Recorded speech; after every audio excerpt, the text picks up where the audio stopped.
What is up, Thrivesters? This episode, let me tell you, this episode is going to be fun with a capital F. And you want to know why?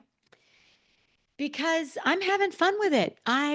For once in a very, very long time, I'm going with what I want to do, not what I plan to do, not what was on the schedule. So today's it. We are talking about, we're talking about this invisible countdown. And the pressure of the end of the year. And there's a reason why I'm talking about this now. So, I had a really amazingly powerful interview with my dear friend, Carla Greengrass, who came on the podcast, and I was all set to record it today. And you know what? We didn't, because I had this idea a while ago. Sorry, I'll stop playing with my papers. We had this idea. I had this idea a while ago, probably 2 or 3 weeks ago, and what happens is you have a podcast and you schedule things out. Well, I've always been kind of a like passionate in it. I want to talk about it right now. So I didn't want another week to go by without talking about it. And this is the illusion of urgency that we are now smack dab in the middle of it. And if you haven't felt it yet, just writing something down so I don't forget. If you haven't felt it yet, you will soon. Here's what happened on October 1st, which was a few weeks ago, a couple weeks ago. I received an email from a dear, dear, dear friend, and it was a community newsletter, and it said there's only 90 days left. And I was like, oh, you have got to be kidding me. It is October 1st. We're starting the countdown at October 1st. And then last week, I was at my happy place, TJ Maxx, and there was some candy canes out. This is in the middle of October, and I was not really available for that. And then I was somewhere, I can't remember where, I'm sure I will, and it's full on holiday decorations. So this is to say that uh, this happens every year, and suddenly it's usually somebody trying to sell us something. Okay. So it's usually Hallmark or Amazon. I mean, Amazon just did their Prime Days in October. I mean, make no mistake, they didn't do this out of the goodness of their heart. They're doing it because they're creating a sense of urgency. Prime Days in October, and then Prime Days in November for what's the day after it called? Black Friday, I think. Is that what it's called? I think that's what it's called. Um, I think that's what it's called. I can't remember. Anyway, so my point is every year this happens. And every year I feel like the countdown gets started earlier and earlier and earlier. And I am not going to participate in this manufactured frenzy anymore, because here's what happens, and this was something that I wanted to talk about for a while. This false sense of urgency. Urgent is the thief of important. If something is urgent, it could be urgent and not that important. If it's urgent, you'll let me speak for myself. I will drop everything and pay attention to what's urgent. Doesn't necessarily mean it's important. And I might have something that's very important. So let's just say it's how you manage your time. It is important to me that I build in some rest, right? Doesn't matter, whatever. Doesn't matter what that looks like for this argument. Something comes up and it's urgent. It could be not really important. It could be something like, I don't know, something needs to get done around the house, or there's a deadline for something, and for whatever reason we didn't make the deadline. And then what's important and what I have decided is important to me goes by the wayside so I can focus on what's urgent. So today we're going to talk about how to set up the next 45 days, 60 days, 30 days, the rest of your life if you want, so that you can slow down, we can honor our own boundaries, and we can really, really, really enjoy this holiday season. I kind of chipped away at this last year, and I kind of worked a little bit, but I'm already feeling it. So I've already made plans that, I just said to Danny today, like, oh, this is one of those, sounded like a good idea at the time, and now I don't want to do it. So let me give you a few examples of this. as it relates to the holidays. Every year I make homemade Baileys for a bunch of people. I've been doing this for probably 20 years. It is, when I do it right, it's very fun. Sometimes I'll have a friend do it with me, um, or a family member. And of course, I have to taste each batch because I have to make sure it's okay. So by the end of the Bailey's making, I'm feeling pretty good. And it's super fun. It makes a mess, but then I put them in these mason jars. I give them out. People love them. And it's just a really nice tradition. What has happened over the past, I'd say five years, is I overcommit how many I'm doing. I went from like 5 to 25. And then I'm running around like a chicken with my head cut off because I want people to have it right after Thanksgiving and I want them to be able to enjoy it over Christmas, or maybe I do it the second week in December, and I got to get the right bow, and then I got to drop it off to, this person and this person and this vendor and this supplier and this shopkeeper and this friend, and I got to do it, and it takes a long time, and the cleanup the cleanup is very difficult. There's sweetened condensed milk, which gets in everything. It's just a mess, but again, if I do it right, it's fun. So this year, I'm not saying I'm going to do less of it. I'm not saying I'm not going to give as many to as many people. I am, however, going to allow myself the time and the space to be able to enjoy it. And if that means that I have to block 2 days on a weekend in November, now think about your time in November. Time is at a premium in November, especially late November. I don't care. I don't want to do it. I don't want to see how many mason jars of the Baileys can I crank out with my Vitamix in this amount of time. And then I got to get it to this one. But, oh, I'm going to visit this one and I got to get it for this one. And I'm going to Boston. So I got to get it from my Boston friends. But I'm not doing it. I'm not doing it. I am going to stop and smell the Baileys. So, same thing, cranberry simple syrup. I did a bunch of that last year. I foraged for fresh cranberries in the woods behind my house. Yes, I did. Not behind my house, but in the woods. And I got fresh cranberries and I made cranberry simple syrup and I got these cute little bottles. And then it was like a mad dash to get them to everybody. I'm not doing it. So I would say, and I know you do it. I know you do it. Maybe not to the to the scale or the scope that I'm painting a picture for. And at the same time, I know that there's a point where you're sprinting around, you're trying to squeeze everything in. You got Amazon deliveries, you got to wrap stuff, you got to bake stuff, you got to, do all the holiday things you have to do, all the commitments, the cookie exchanges, the stuff with the kids, everything. It's a ton. The company party, all of it. The holiday concerts. Anyway, I could go on all day. My point is, I'm going to give you a couple of tools that you can use, and I'm going to give you a couple of anecdotes as well. Which reminds me, the 2025 Holiday Thrive Guide, which is a very special guide for the holidays so you can thrive. That is going to be available in a few weeks. If you click on the link in the show notes, it'll get you on the list. It's free. There's no cost. It's what I'm putting it together, and it's tools and strategies to enjoy the holiday season, some recipes, some gift ideas, some of my favorite things, some boundary scripts. My boundaries episode that I do every holiday season is one of the most popular episodes. So I'm gonna give you the scripts so that you can create boundaries with your family, with your friends, with your work, and most importantly, with yourself. Because what I find is the boundaries that I don't honor with myself are the ones that have the biggest impact on my joy during the holiday season. Okay, so a couple of things you can do. The first thing is I would recommend you take a calendar, a blank calendar. You can start in November or you can just go right to December. It might be a little early to go to December, maybe not. And start to write down all of the commitments that you have because they add up. So, for example, I'm doing a turkey trot, which I'm really excited to do. And then I'm going to see a Christmas Carol that evening. All right. Well, that's a lot in one day. So, what do I have the next day? And how am I going to get to that holiday market? And so, anyway, if you write everything down, I would say mid-November to the end of December, right up through New Year's. Travel, vacations, time off, um, baking days with friends, if that's something you're doing, everything. Write it down and take a look at your calendar because when you do that and you have it in front of you, You might pause before you say yes to something that sounds like a good idea.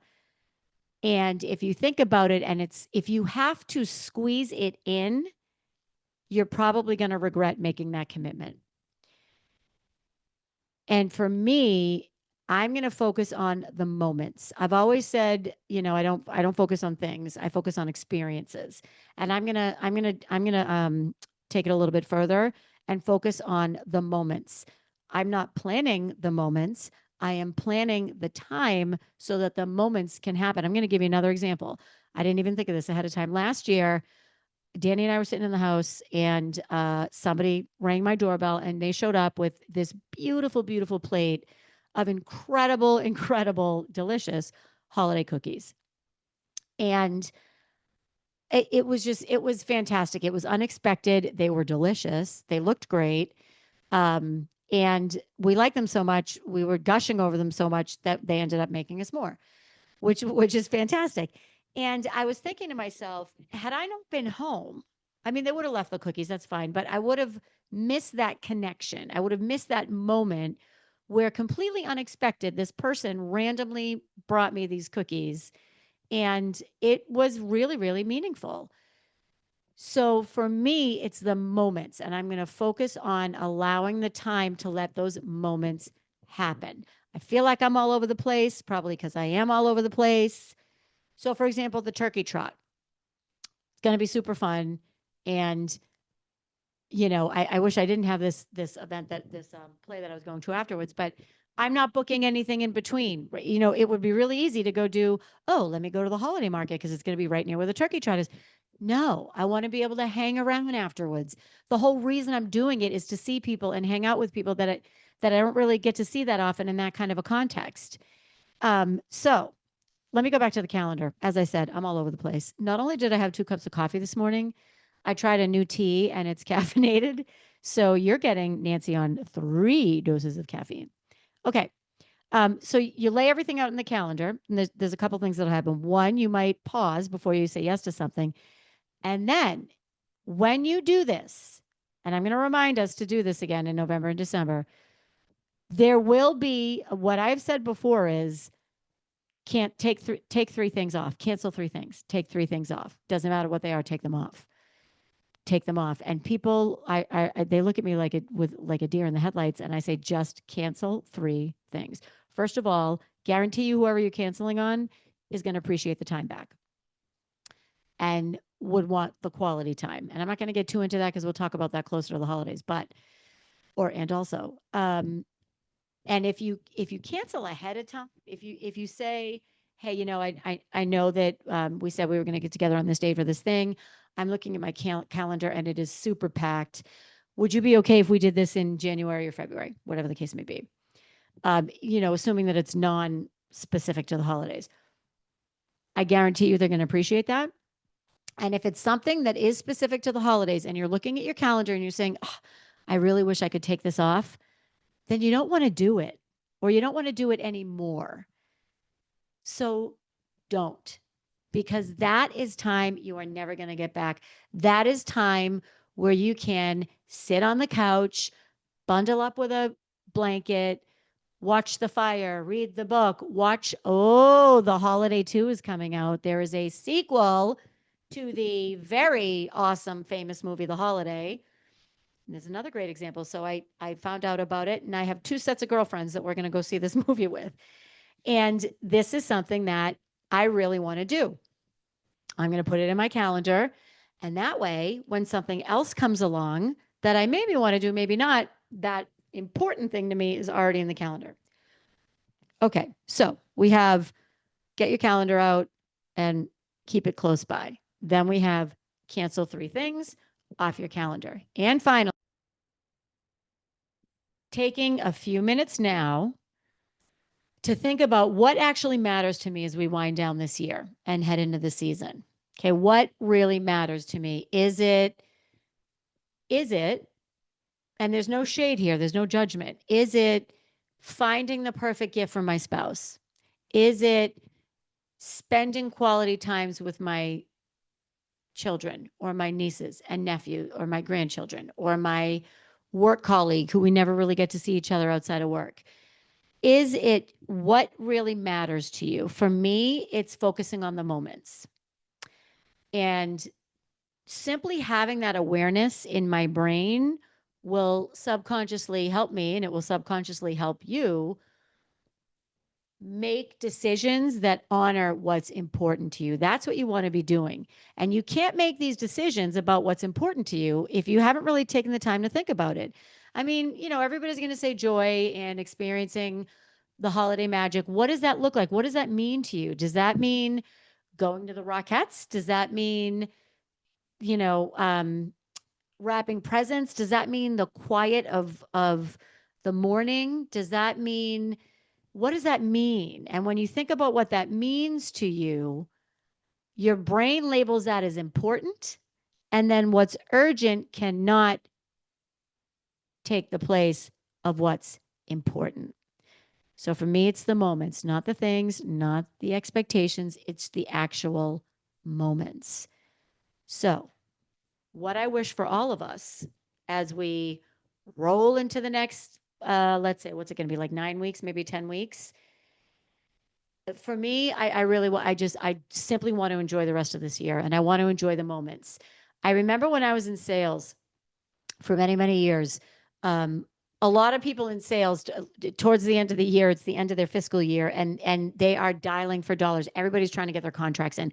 Anybody that is in sales knows exactly what I'm talking about right now. And I remember probably right before Thanksgiving, or maybe a couple of weeks before Thanksgiving, I would hit my number. And I would just coast through the rest of the year. I'd be like, okay, great. I got my number. Everything's good. I don't need to blow it out. I'm going to enjoy the holiday season because I knew that that's what was important to me. So I would push harder earlier in the year.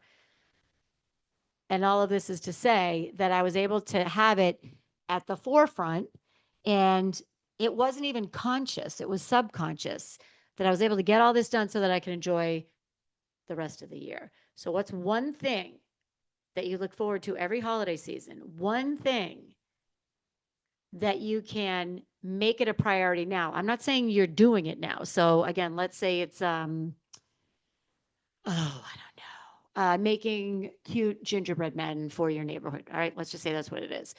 You're not going to do it now, but you are declaring to yourself and maybe to others, it is very important to me that I make these gingerbread holiday men and women for people in my community or whatever, for my neighborhood. You're declaring it, it's front of mind, and as you're making decisions about what you commit your time to, you will make sure that you have the time to do this. I would suggest you actually block the time now. That might be a little aggressive for some of you. Some of you might even be rolling your eyes at me. I might have been rolling my eyes at me if I had heard this last year. It's October, Nancy. Lighten up, relax, calm down. No, no, I won't, because it's coming. And Thanksgiving is very, very late. I mean, it's always the same time, but we have, I think, maybe, I don't know, it's very, very late in November. I'm going to look as we're talking, actually. Oh, I can't, my calendar. That's another fun thing that happened. I lost access to all of my Microsoft products.